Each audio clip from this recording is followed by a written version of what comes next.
ઉપલબ્ધિ, સફળતા, સિદ્ધિ, અચીવમેન્ટ આ બધા શબ્દોનો અર્થ ઓલમોસ્ટ સેમ થાય છે, પણ આ અર્થના દરેક માણસો આ અર્થને અલગ અલગ રીતે મેળવીને ખૂબ જ ખુશ થાય છે.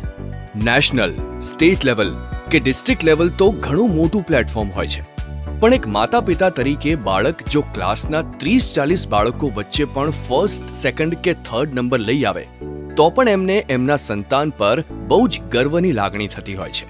તો જસ્ટ ઇમેજિન કે આ વર્લ્ડમાં 200થી વધારે દેશ છે અને એ 200થી વધારે દેશમાં 10,000થી વધારે સિટી છે, અને આટલા બધા સિટીઝમાંથી ગ્રોઈંગ સિટીના લિસ્ટમાં આપણું રાજકોટ ટોપ 25માં આવે છે. આમ તો કોઈ પણ સિટીના ગ્રોથના સ્ટ્રક્ચરમાં ઘણા બધા પાસાઓ કામ કરે છે, પણ એ ગ્રોથને સૌથી મજબૂત બનાવે છે ઇન્ફ્રાસ્ટ્રક્ચર. હવે તમે મને કહેશો કે ઇન્ફ્રાસ્ટ્રક્ચર તો બહુ બધા સિટીનું ડેવલપ થાય છે, તો રાજકોટમાં શું રેર છે? એ રેર છે રાજકોટનો RCC ગ્રોથ, એટલે કે રેપિડ અને કોન્સ્ટન્ટ ગ્રોથનું કોમ્બિનેશન.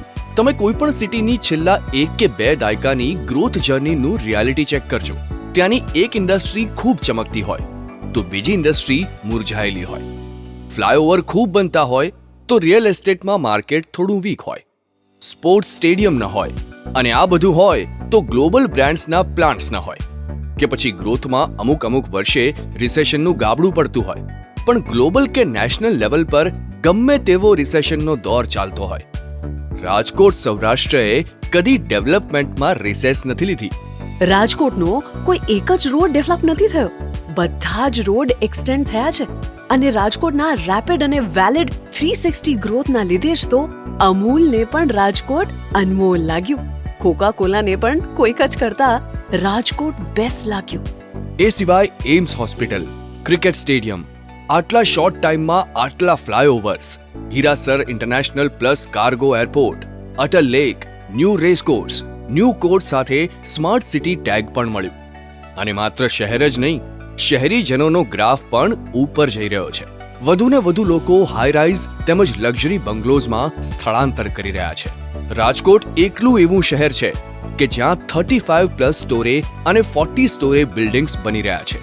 પ્લસ લોકો પાસે એટલી ઇન્કમ છે કે લોકો તેને સારો રિસ્પોન્સ પણ આપી રહ્યા છે. બાકી વાત રહી ઇન્ડસ્ટ્રીની, તો આખું વર્લ્ડ જાણે છે કે રાજકોટની ઇન્ડસ્ટ્રીઝ કેટલી વર્સેટાઇલ અને ફર્ટાઇલ છે. આ એક જ સિટીમાં gold, silver imitation, agriculture, steel, FMCG, dairy, defence parts, automobile જેવી 10,000+ SME અને MSME ઇન્ડસ્ટ્રીઝ સુપ્રીમ ગ્રોથ કરી રહી છે.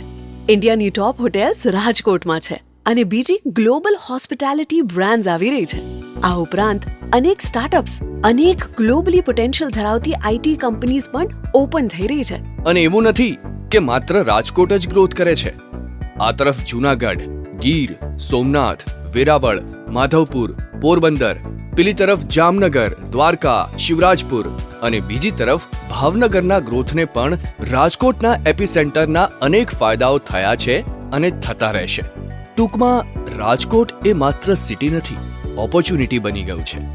અને એટલે જ રાજકોટ સૌરાષ્ટ્રનું અટલ કેપિટલ હતું, છે અને રહેશે.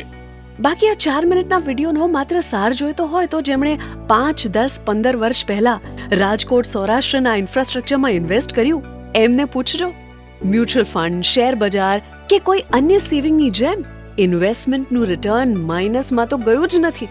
ઉલટાનું ઇન્ફ્રાસ્ટ્રક્ચરમાં જેમણે ઇન્વેસ્ટ કરેલું એમને 200, 500, 1000% સુધીનું અનબિલીવેબલ પ્રોફિટ થાય છે.